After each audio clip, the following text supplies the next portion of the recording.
नमस्कार। 16 मई 2026 के इस खास पंचांग विश्लेषण में बहुत बहुत स्वागत है।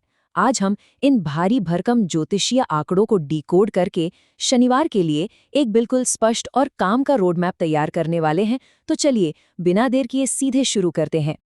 अच्छा, तो आइए देखते हैं कि आज हम क्या क्या कवर करने वाले हैं।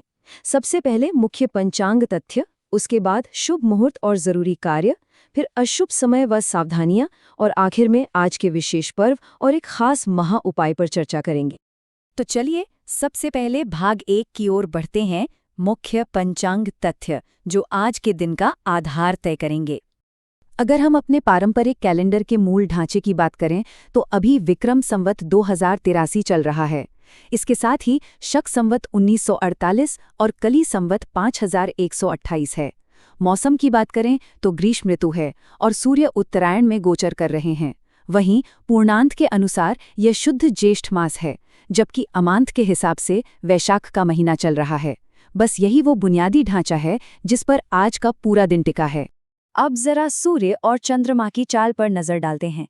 आज सूर्योदय सुबह 5:30 बजे होगा और सूर्यास्त शाम 7:05 पर। सूर्यदेव फिलहाल वृषभ राशि और कृतिका नक्षत्र में विराजमान हैं, लेकिन यहाँ सबसे ज्यादा ध्यान देने वाली बात चंद्रमा का गोचर है। रात 10:58 तक चंद्रमा मेष राशि में रहेंगे और ठीक उसके बाद वृषभ राशि में प्रवेश कर जाएंगे।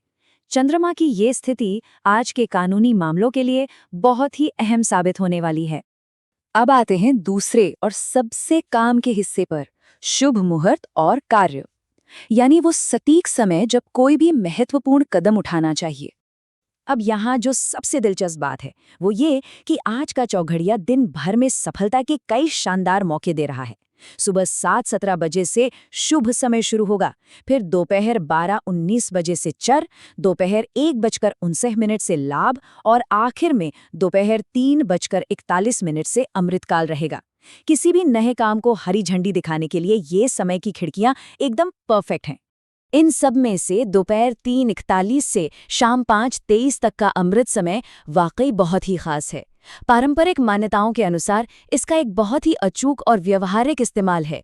अगर कोई अस्वस्थ है तो नई दवा या इलाज शुरू करने के लिए ये समय सबसे शानदार माना जाता है, जिससे रिकवरी काफी तेजी से होती है। इनके अलावा भी आज कुछ बहुत ही विशिष्ट मुहूर्त मौजूद हैं, जैसे कि विद्यार्थियों के लिए सुबह 4-6 बजे का ब्रह्म मुहूर्त पढ़ाई और ध्यान के लिए बहुत लाभदायक है। दिन की किसी भी अहम काम की शुरुआत 11:50 बजे के अभिजीत मुहूर्त में की जा सकती है। कानूनी दस्तावेजों या कोर्ट कचेरी के काम के लिए दोपहर 2:33 बजे का विजय मुहूर्त एकदम सटीक है। इसके बाद शाम 7:05 बजे सांध्या पूजा के लिए प्रदोष काल और रात 11:56 बजे तांत्रिक प्रयोगों के लिए निशिता काल रहेगा।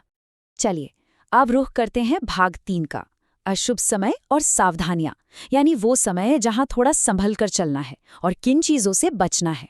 शाम 6:53 से 7:17 तक गोधूली मुहूर्त का समय होगा। इस छोटी सी विंडो से जुड़ी एक बहुत ही हैरान करने वाली लेकिन बेहद जरूरी घरेलू सावधानी है। इस दौरान घर में झाड़ू पोछा लगाना, खाना खाना या सोना बिल्कुल मना है। ऐसा माना जाता है कि इन चंद मिनटों में ये काम करने से माता लक्ष्मी रूठ सकती हैं, तो बेहतर यही है कि इस समय इन कामों को टाल दिया जाए। दिन के कुछ अन्य रेगुलर वर्जित समयों की बात करें तो सुबह 8:53 से 10:35 तक राहु काल रहेगा और सुबह 5:30 से 7:11 तक गुलिक काल होगा। इस दौरान कोई भी बहुत जरूरी काम शुरू करने से बचना चाहिए। एक और खास बात, आज पूर्व दिशा में दिशा शूल है।